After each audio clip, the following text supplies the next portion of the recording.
Insecurity और jealousy feel होती है। उसे लगता है कि इन काफिरों के पास मुस्लिम हकीमों से ज्यादा ज्ञान कैसे है। बस इसी बात से नाराज खिलजी फैसला करता है कि वो इस ज्ञान के सोर्स को ही हमेशा हमेशा के लिए खत्म कर देगा। आइए जानते हैं कि इस ज्ञान का सोर्स आखिर था क्या। Destruction of Nalanda. दोस्तों, राहुल शीलभद्रा और नालंदा में रहने वाले उनके जैसे हजारों बुद्धिस्ट मंक्स के ज्ञान का सोर्स था यहां की लाइब्रेरी। नालंदा के पास उस वक्त दुनिया की सबसे बड़ी लाइब्रेरी थी।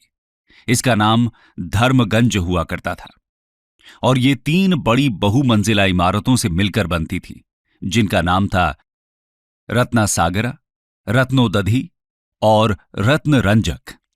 इसमें करीब 90 लाख किताबों का संग्रह था। खिलजी को जब इस बात का पता चलता है तो वो नालंदा पर आक्रमण करने का फैसला करता है। हजारों की संख्या में यहां रह रहे बुद्धिस्ट मंक्स की बेरहमी से हत्या कर दी जाती है। बहुत से स्कॉलर्स को तो जिंदा ही जला दिया जाता है। खिलजी की सेना निहत्थे बौद्ध भिक्षुओं पर भूखे भेड़ियों की तरह टूट पड़ती है। चारों तरफ कत्लेआम मच जाता है। उसके बाद यहां की लाइब्रेरी में आग लगा दी जाती है।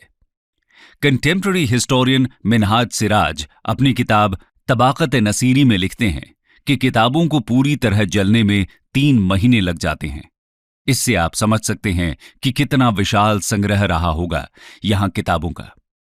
इनमें से बहुत सारी मैन्युस्क्रिप्ट्स यहां ओरिजिनल फॉर्म में थीं, जो कि दोबारा कभी रिकवर नहीं की जा सकी। कंक्लूजन। दोस्तों, खिलजी ने सिर्फ एक यूनिवर्सिटी को ही डिस्ट्रॉय नहीं किया, बल्कि एक पूरे ट्रेडिशन को तबाह कर दिया। यह आक्रमण इतना भयानक था कि रीबिल्ड करने के लिए नालंदा में कुछ बचा ही नहीं था।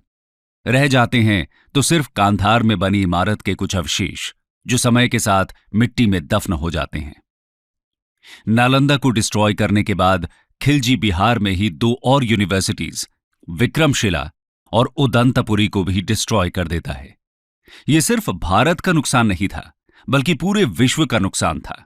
सिर्फ एक व्यक्ति की जलन और इनसिक्योरिटी की वजह से हजारों वर्षों का ज्ञान संग्रह जलकर राख हो जाता है।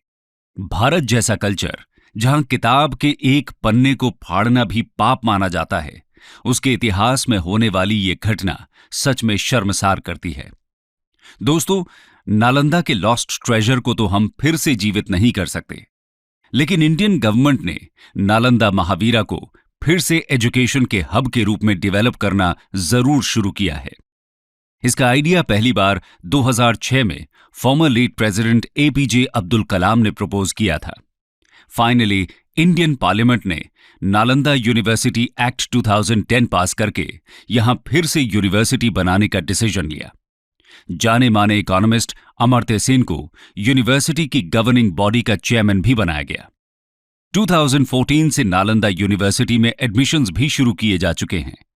अपनी पुरानी ग्लोरी तक पहुंचने के लिए तो नालंदा को अभी लंबा सफर तय करने की जरूरत है, लेकिन हम उम्मीद करते हैं कि सरकार का यह प्रयास भारत को एजुकेशन के फील्ड में एक बार फिर से विश्व गुरु बनने में जरूर सार्थक सिद्ध होगा।